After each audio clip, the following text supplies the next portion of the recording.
In this second PowerPoint on market failure, we're going to look at possible solutions to externalities so that we move closer to Q optimum and shift away from Q market. In this case, we have a picture of a handyman, someone who's out to fix all sorts of problems, and superimposed with our current Prime Minister, Justin Trudeau, meaning government ways to come out there and solve problems. So the overall handyman. So solutions, possible government responses to externalities. On the one hand, governments take a completely hands-off approach and do not interfere with the markets and let the markets sort themselves out. Or the other far extreme is that the market could be completely replaced by direct government provision. In between these extremes, various policy options are possible. A chemical production plant.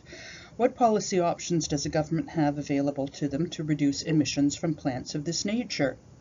Well, we might have a system of cap and trade, which Ontario is introducing, where there's a cap on the amount of emissions allowed, and you're given permits for that, and you trade those permits. If you are under your allotment of pollution, you can sell it to another company that needs this. Or you could fine the plant, you could shut down the plant in an extreme case, or the government could take over the running of the plant, and other solutions as well. More advanced economies generate high levels of waste, and governments have been trying recently to put in place policies to minimize these levels of waste. What sort of policies may be effective in reducing waste levels, and why is it necessary to reduce waste? Well, with economics, we can often just look right in our own back door. So we could look at what happened in Toronto. So in Toronto, there are various size bins for garbage, and you have to pay a yearly amount. In fact, they're looking at increasing the amount, the amount charged on these bins. If you don't have the bins and you live in a townhouse, you have to pay for stickers for each bag of garbage that's collected. Also, garbage is collected only every 2 weeks, so you really don't want to be generating a lot of waste because you have to hold on to it. And then, of course, we have quite an extensive recycling program. So possible government responses. Direct provision of goods and services where the government actually provides it. The extension of property rights. Taxes, subsidies, and advertising. Tradable pollution rights, which I referred to earlier as cap and trade. Regulation and legislation. So direct provision of goods and services. Nationalized industries, that means when the government takes over, has ownership and runs them, on account of being commonly owned, could be operated according to broad social criteria, allowing externalities to be fully incorporated into production decisions. So some examples, we can have Canadian Crown Corporation. So here's a picture of Via Rail, there's CBC, television and radio, the postal system, and so on. We could have the extension of property rights. Laissez-faire economists argue that negative externalities arise because of the existence of incomplete property rights over natural resources. Thus, by extending property rights, individuals would be able to stop others from imposing costs on them or to claim compensation if they did so. Thus, the externality would be internalized. So if we made areas that were commonly accessible to the public, if we had a private property, then the argument would be is that the owners of that property would make sure that that terrible things didn't happen to it, or if it did, that they would pursue some sort of compensation for that. Problems with extending property rights. For compensation to be paid, it must be possible to establish the nature and extent of external costs being imposed.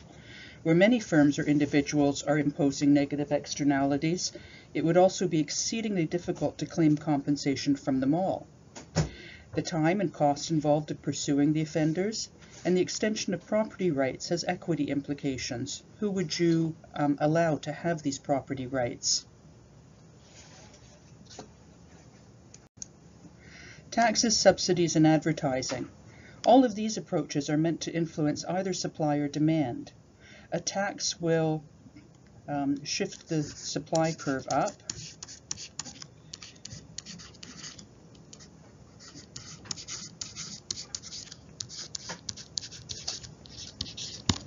A subsidy will shift the supply curve down.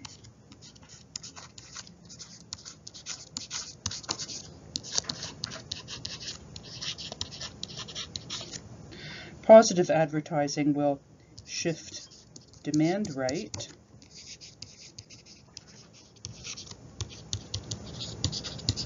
Negative advertising will shift demand left.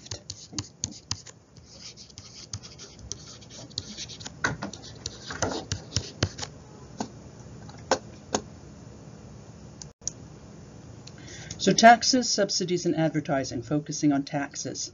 A tax attempts to reflect the marginal external cost, or the externality. The tax aims to internalize the externality by making the polluter pay. There's something called a Pigovian tax, or a green tax, and if you can actually put on a tax that's equal to the cost of pollution, so if this was the amount of the tax, and you could get the private marginal cost to shift and lie on top of the social marginal cost, you would move from Q to Q1, you would get rid of the overproduction, you would make the polluter pay, and hence you would internalize the externality. Subsidies. So subsidies may be granted to generators of positive externalities to ensure a higher level of consumption and production than would arise through the completely free interaction of market forces. So some recent examples of these are subsidies that are given to buying the energy-saving light bulbs, or buying energy-saving appliances, and so on. So let's look at the effect of a subsidy on a positive externality of production. So if we look at the marginal private cost here, and we see that this would be Q market, if we impose a subsidy, shifting the curve down, if we shifted it enough, it could actually lie on top of the marginal social cost. But let's say if it wasn't quite that far, let's say this was MPC with subsidy,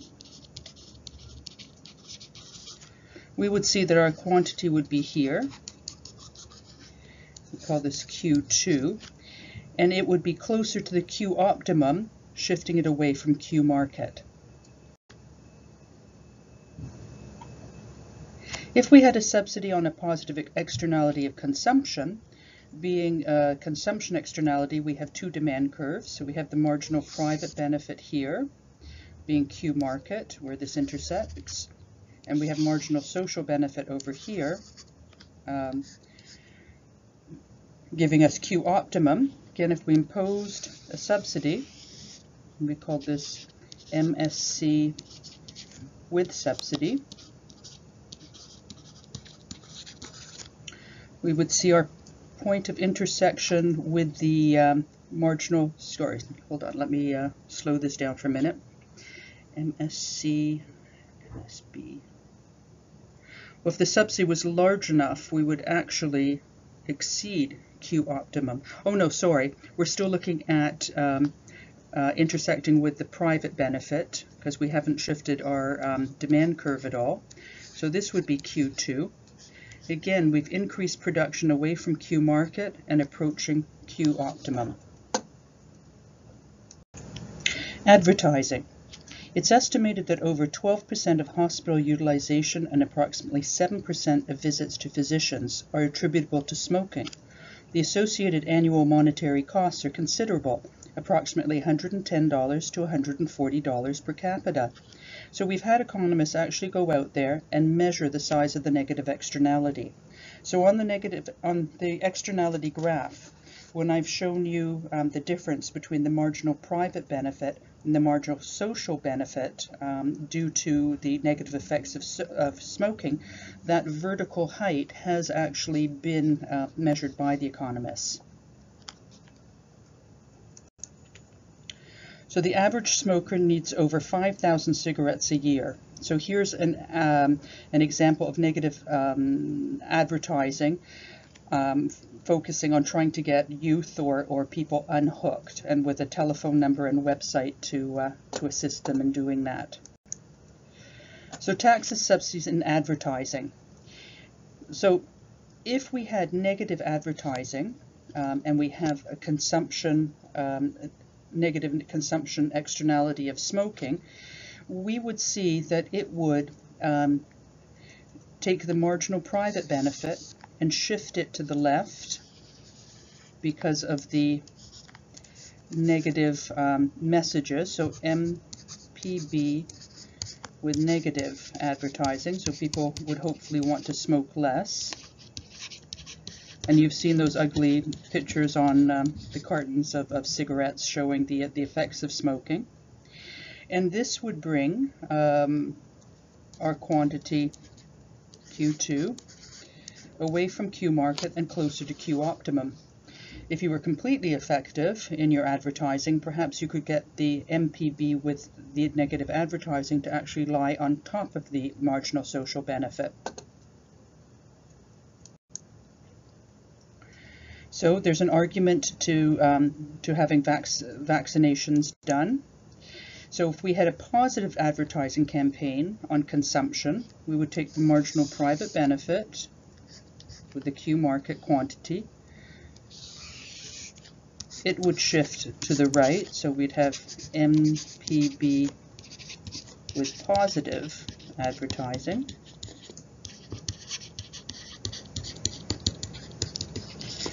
And if we look at the quantity, Q2, again, we've moved away from Q market and closer to Q optimum.